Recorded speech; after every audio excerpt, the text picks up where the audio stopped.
Actualmente, escuchar y utilizar los términos como género y moral son parte de nuestro día a día. Si bien son utilizadas de forma errónea en diversos contextos, nosotros podemos entender la idea que buscan abarcar debido a que estemos familiarizadas con ellas. La moral se entiende, a grandes rasgos, como el conjunto de creencias y normas que dirigen o juzgan el comportamiento de una persona dentro de la sociedad. Por su parte, el género es el conjunto de ideas, creencias y atribuciones sociales construidas de manera cultural y en un momento histórico determinado que se basa en la diferencia sexual. Alrededor de estas palabras y de las definiciones dadas se tejen diferentes teorías que buscan identificar cómo el hombre las va desarrollando a medida que crece. Para insertarnos dentro de este debate, presentaremos 4 teorías: la de Jean Piaget, la de Carol Gilligan, la de Colbert y la de Res y Knowles.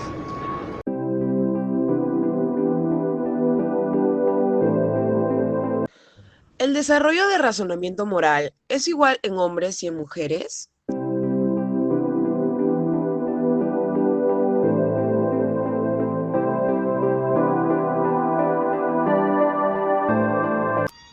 Según los principales investigadores en este campo, la moralidad se fundamenta en dos pilares: la reciprocidad, de la cual deriva la justicia, y la empatía, de la cual deriva la compasión. Existen observaciones de campo acerca de este tipo de conductas en chimpancés, perros, ratas, cuervos, delfines y otras especies. Los animales experimentan sentimientos de empatía, amor, tristeza, rabia, se solidarizan con otros, se vengan de quienes les causaron mal, se reconcilian con sus enemigos y presentan muchos otros comportamientos que antes se consideraban exclusivos de los seres humanos y que denominamos morales. Se ha observado a monos que se niegan a agredir a un congénere en situaciones experimentales, perros que ayudan a otros que están heridos, monos que socorren a niños en peligro, delfines que salvan a personas en riesgo de morir ahogados, perros que parecen sentirse culpables por haber comido un alimento que se le había prohibido, etc. Estas son consideradas como descripciones anecdóticas de animales que realizaban actividades de alta complejidad cognitiva que se consideraban exclusivas del hombre. Tales anécdotas fueron refutadas por observaciones controladas y llevaron al descrédito de esas supuestas conductas superiores producidas espontáneamente.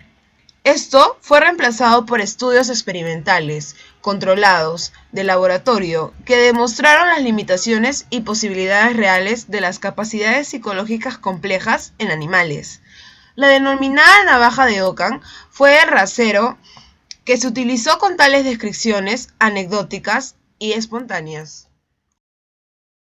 Por otra parte, los seres humanos somos capaces de categorizar la conducta propia y ajena en términos de valor, ya sea esta buena o mala, justa e injusta, y formulamos juicios de esta naturaleza que confieren relieves morales al mundo, genuinas asimetrías valorativas. Tales juicios se sustentan en valores y normas adquiridos culturalmente, pero también, probablemente, en ciertas instituciones morales, cuya identidad y alcance se discute a menudo. La investigación contemporánea sobre filogénesis de la conducta moral considera que la moralidad es una forma de cooperación.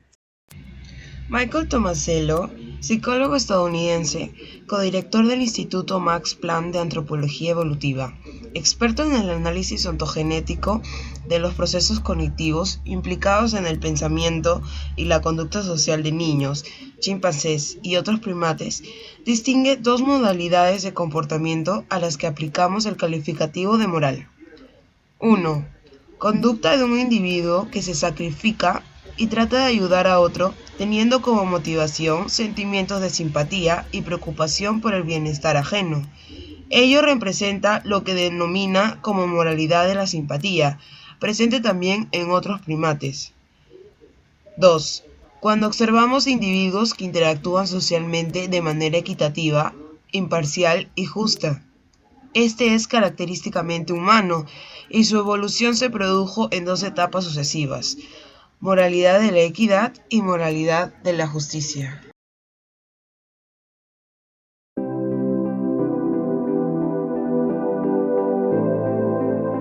La interpretación de los orígenes humanos se ha visto sobrecargada con un considerable sesgo de género. Aclaremos que con el término género hacemos referencia no solo a las diferencias biológicas entre uno y otro sexo de la especie humana, sino también a las diferencias sociales y culturales atribuidas a las personas en función de su sexo. Charles Darwin planteaba la superioridad del hombre frente a la mujer como una característica indiscutible de la naturaleza. Se ha considerado por mucho tiempo a las mujeres como simples participantes pasivas en el cambio evolutivo y se limitaron a relegarlas al papel de parir, alimentar y cuidar a sus crías. Mientras que, por el contrario, los hombres fueron descritos como responsables de muchas de las innovaciones que nos definen como humanos. Por ejemplo, el surgimiento del andar bípedo, el agrandamiento del cerebro, la fabricación de herramientas, la comunicación cooperativa o la representación simbólica. Además, afirmaba que muchas de las facultades típicas del sexo femenino, como la intuición, la rápida percepción y quizás también las de imitación, son propias y características de razas inferiores y por lo tanto corresponden a un estado de cultura pasado y más bajo. Sin embargo, comparado el estudio del desarrollo de los animales, como por ejemplo los leones, los lobos o los pingüinos, donde se identifica el rol de la hembra, el cual engloba no solo la reproducción y la crianza, sino la de cacería y sustento, difiere del rol pasivo que se ha concedido erróneamente a la mujer dentro de la evolución humana.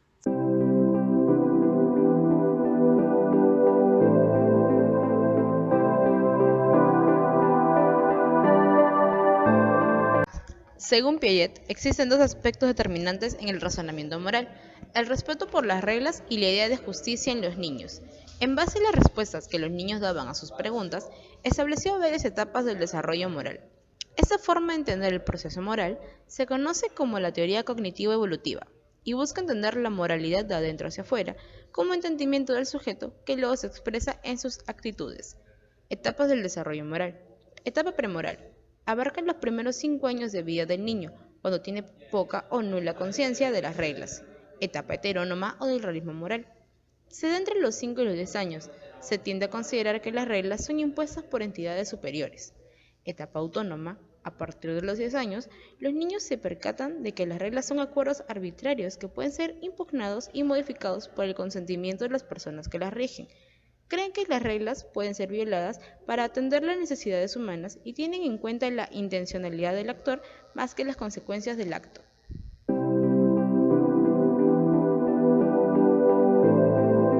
Piaget, en el transcurso de sus investigaciones pedagógicas, ha empleado una serie de métodos. La metodología empleada es en parte naturalista. Utiliza el método clínico para estudiar el desarrollo del conocimiento, aprovechando las situaciones naturales de los niños, y en parte informal experimental.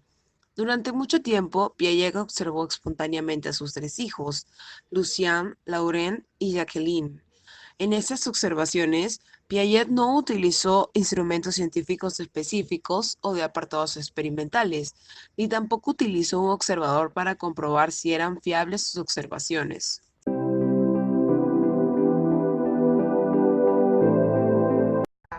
Por otro lado tenemos la teoría de Kohlberg, en la que se define al juicio moral como un proceso cognitivo que permite reflexionar sobre los propios valores y ordenarlos en una jerarquía lógica.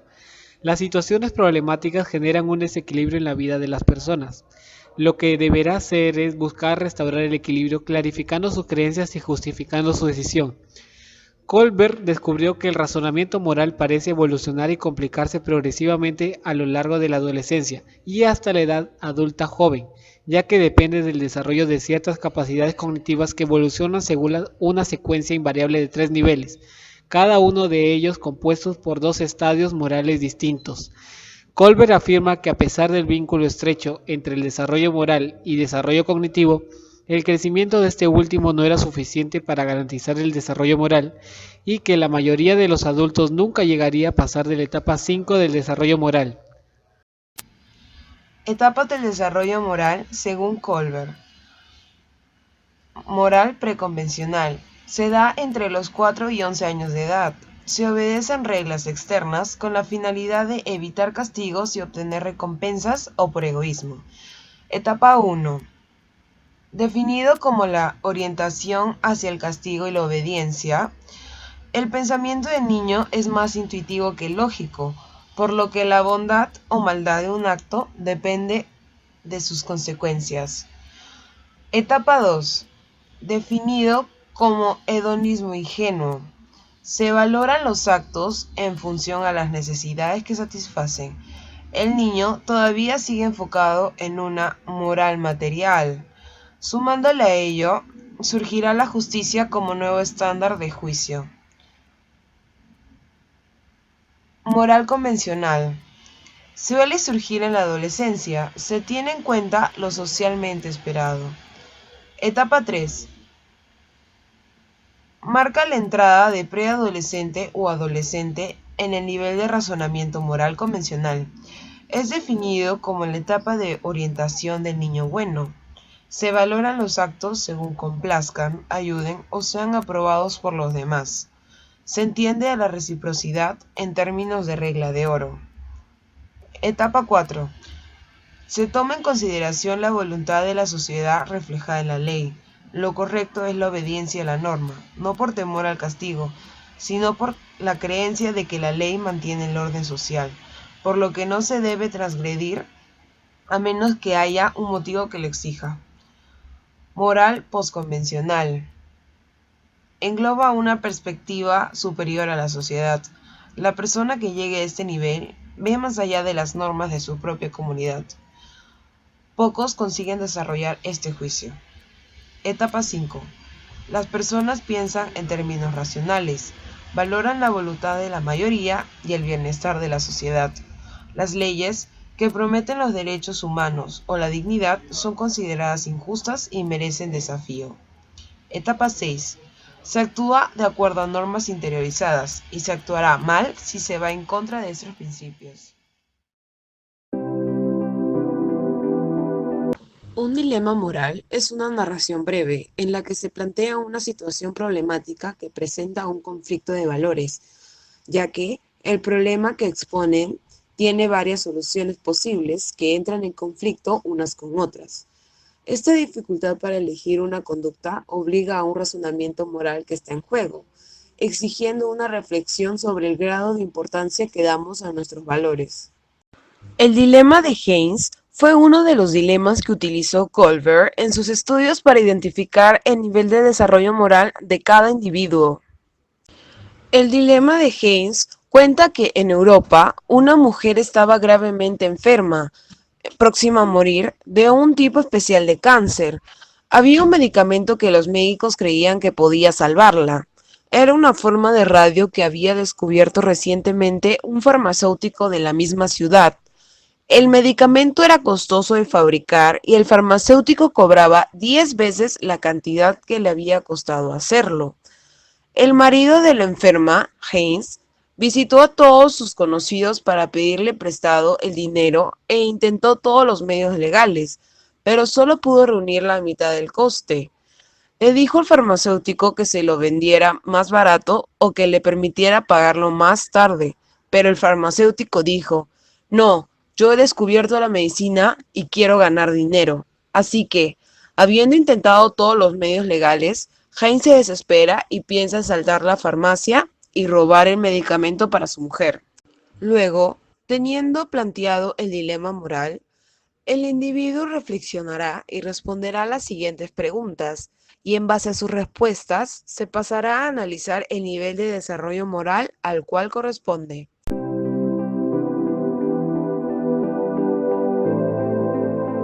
La psicóloga Carol Gilligan trabajó en las investigaciones de Kohlberg y se percató que las mujeres evaluadas siempre salían con puntaje bajo en los dilemas morales abstractos.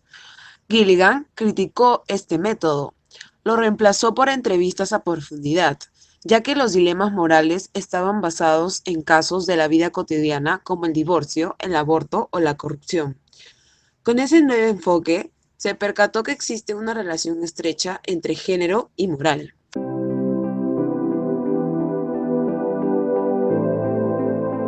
Mientras Piaget tiene como sujeto de estudio a los niños, Carol Gilligan usa a los hombres y mujeres como sujetos comparativos. Para ella, las mujeres tienen diferentes tendencias psicológicas y morales que los hombres. Es decir, tenían dos modos de pensamiento al decidir y actuar ante problemas de la vida. Se dio cuenta que el razonamiento de las mujeres tendía a estar concentrado en sentimientos de empatía y compasión.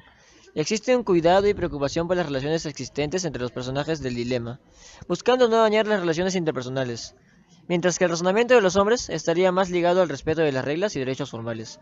A partir de ello, propone tres niveles. A. Primer estadio. Se busca entender el yo y asegurar la supervivencia, es decir, el cuidado de sí misma. B. Segundo estadio. Se establece una conexión entre el yo y los otros, es decir, existe una atención y cuidado a los demás. Tercer estadio. Se logra integrar el yo y a los otros en la responsabilidad del cuidado, es decir, se aprende a cuidar a los demás como de sí misma.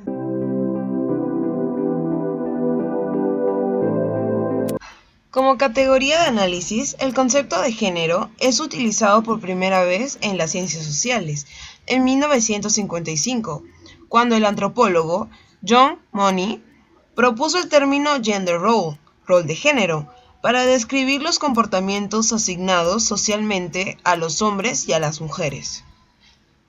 En 1968, el psicólogo Robert Stoller definió que gender identity, la identidad de género, no es determinada por el sexo biológico, sino por el hecho de haber vivido desde el nacimiento las experiencias, ritos y costumbres atribuidos a cada género.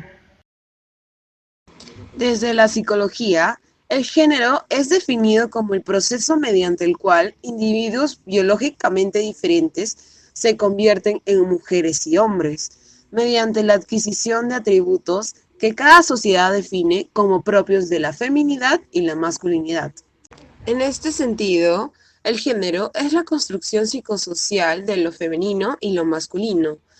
El género es una categoría en la que se articulan tres elementos básicos: la asignación de género, la identidad de género y el rol de género.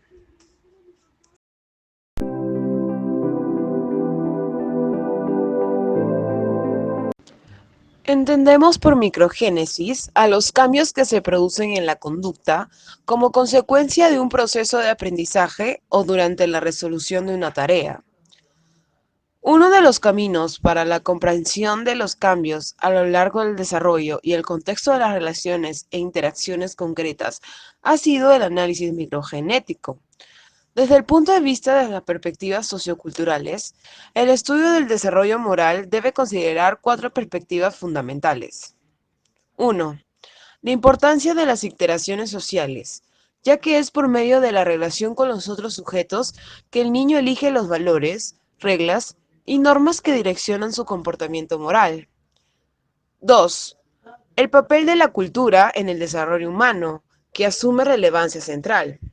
3. Considerar el papel de la participación activa del sujeto en sus interacciones y en su proceso de desarrollo. 4. Comprender la cuestión mediante la integración sistemática, dinámica y compleja entre las prácticas culturales y las creencias y valores morales en el universo motivacional del individuo.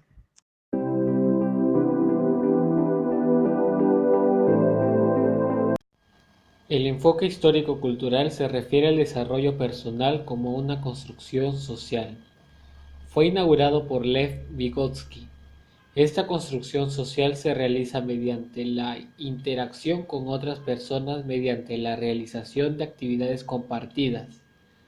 Para el autor, toda función intelectual debe explicarse a partir de su relación esencial con las condiciones históricas y culturales.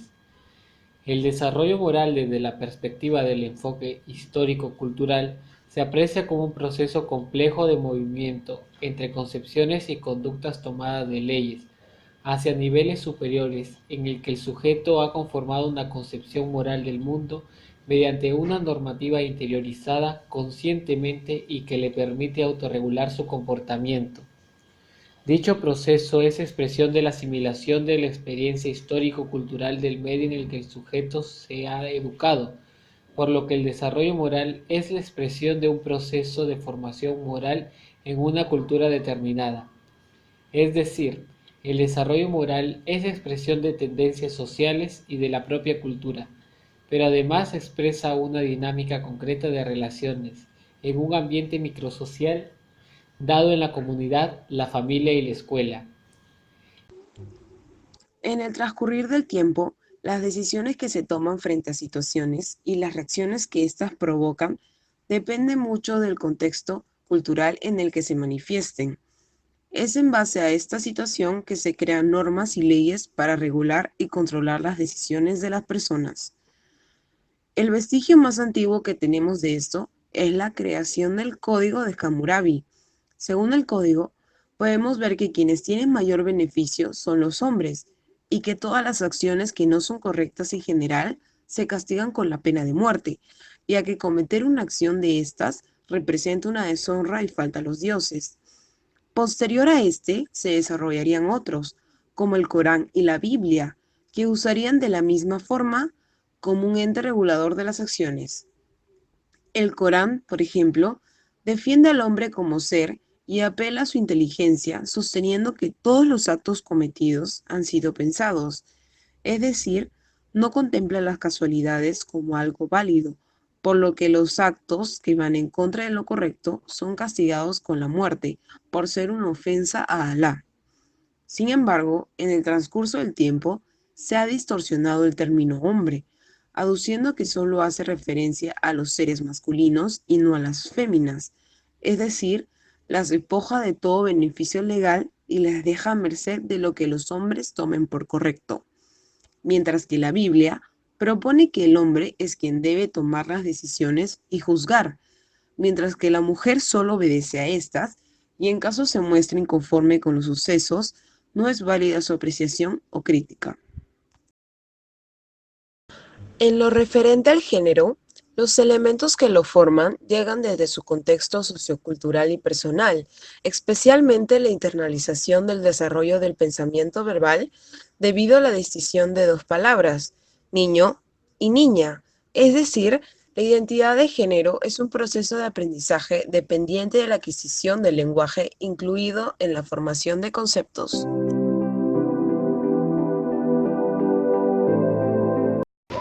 Carol Gilligan utiliza tanto a hombres como mujeres como sujetos comparativos. Por ello, para el desarrollo de nuestro trabajo de campo, hemos aplicado una entrevista a 3 grupos, a una pareja de niños, una pareja de jóvenes y una pareja de adultos, para poder analizar e interpretar sus consideraciones en torno a un dilema moral y poder así comprobar si el desarrollo moral está vinculado con el género.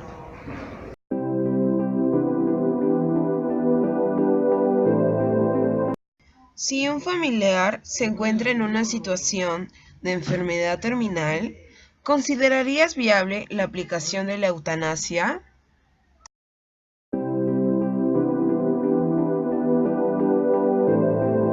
Yo considero que sí, principalmente porque sería o estaría mal que la persona siga sufriendo debido a que está en estados sin remedio o en una situación que ya no tiene posibles soluciones, y creo que sería correcto poder practicar este tipo de métodos para evitar el sufrimiento y el dolor del paciente. Aparte, los familiares también estarían avisados o prevenidos del suceso y podrían tomarlo con más calma. Sin embargo, sería algo doloroso también para los familiares pero el paciente ya no sufriría tanto como si no tuviera este proceso. En lo personal yo creo que sí, porque no me parece de acuerdo de que una persona que, como acabas de mencionar, que con una enfermedad que no tiene cura, sufra porque está en cuatro paredes encerrada en un hospital, en un cuarto, y no pueda, por ejemplo, estar con su familia o que no lo puedan visitar. Y no me parece de que esté, como acabo de mencionar, encerrado y que sin ninguna posibilidad de que se salve, solamente esperando un punto en donde ya tenga que despedirse de los demás, o quizás no, quizás se quede dormido. Entonces sí me parece una buena opción realizar la eutanasia, porque ya dejaría de sufrir y de pasar tantos malos momentos encerrado en cuatro paredes, sin avistamiento de algún ser vivo o de la luz del sol.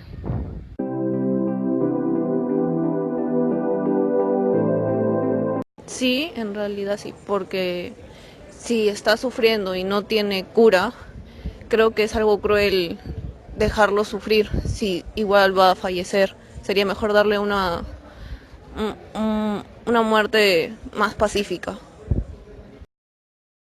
Bueno, se requiere una cierta autorización de parte de los familiares para que se termine pues la vida de un familiar, pero induciendo que este familiar padece o está sufriendo durante la última etapa de su enfermedad, creo que es necesario pues ya realizar la eutanasia. Y es claro que en Europa ya está mucho más desarrolladas estas políticas para autorizar y para que el mismo individuo acepte o firme su política de que en un momento requieran ya la eutanasia, como una forma de remediar el sufrimiento del ser humano.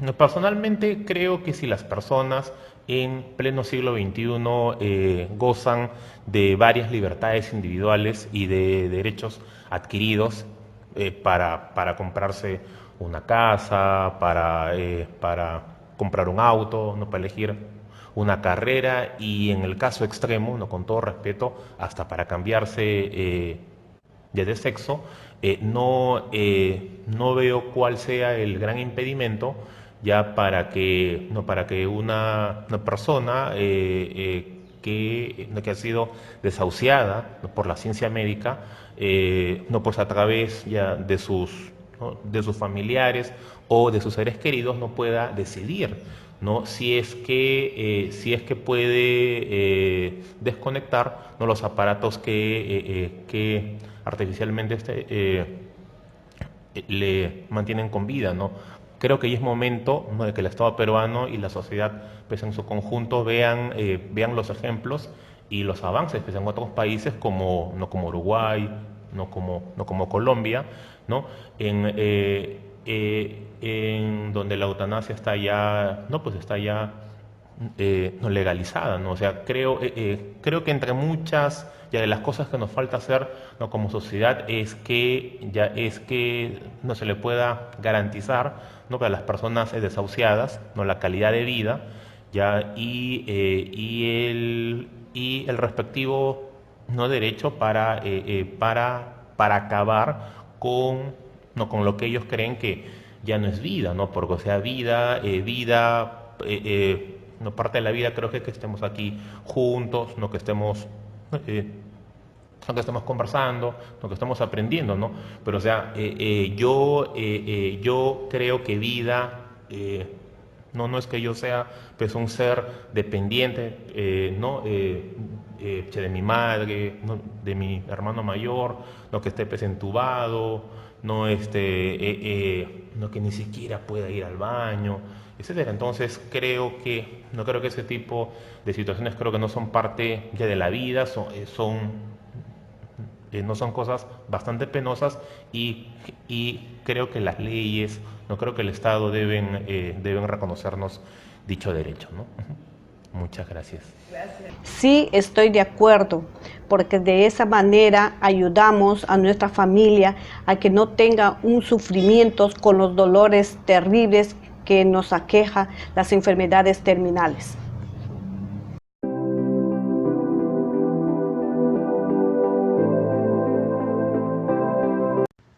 Entrevista 1.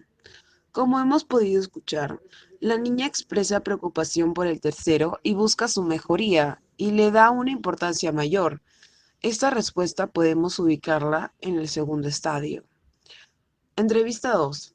Al igual que la entrevista anterior, podemos escuchar una preocupación dirigida al tercero y a la situación hipotética, siendo esta considerada igual en el segundo estadio. Entrevista 3. La entrevistada asume una postura de protección hacia el tercero y busca lo mejor para él, sin que necesariamente esto sea una opción que ella tomaría para sí misma.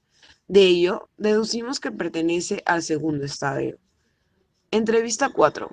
El sujeto entrevistado expresa preocupación por el tercero y busca lo mejor para él, considerando que es lo que él también optaría, por lo cual esta respuesta coincide con el tercer estadio propuesto por Gilligan.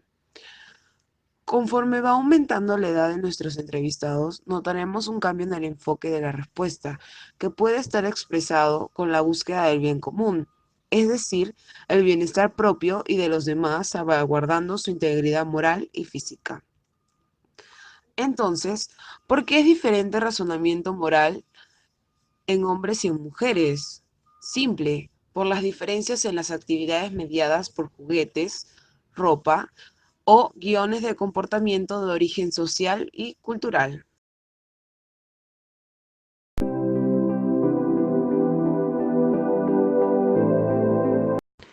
Las condiciones sociales y culturales del hombre y la mujer determinan formas diferentes de desarrollo y razonamiento moral.